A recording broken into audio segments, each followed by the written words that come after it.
A Norfolk woman wants answers tonight. She says her husband was hit by a driver while he was on his skateboard. Now, police say that they are investigating the hit and run and looking for that driver.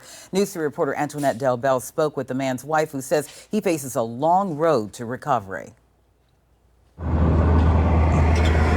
Morgan Jeffrey getting the disturbing call early Friday morning. It is the most terrifying phone call you can ever get in your life. That's the last phone call you imagine to get. Staff at Norfolk General telling Morgan her husband's in the trauma unit.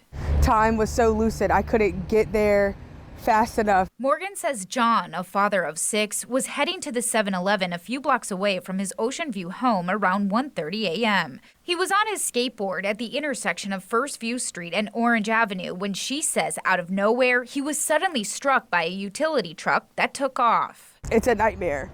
And there are many nights I've woken up thinking that this is all a nightmare because I don't know how you just leave somebody like that.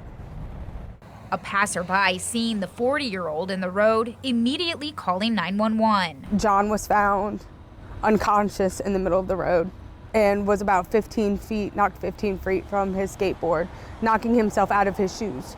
I spoke with several neighbors, and many of them did not want to go on camera, but tell me this intersection is dangerous, especially when you have cars parked on either side of the street. They say that creates a blind spot. And he said by the time he could jump out of the way, he remembers waking up at the hospital.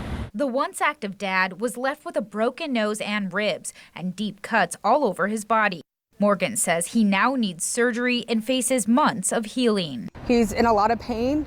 Norfolk police are now searching for a suspect, and we've reached out for more information about a description for the truck that John says hit him. Meantime, the couple, who just got married last month, is pleading for someone to come forward. We just want to know who needs to be held accountable for this. We understand if you were scared and you kept going.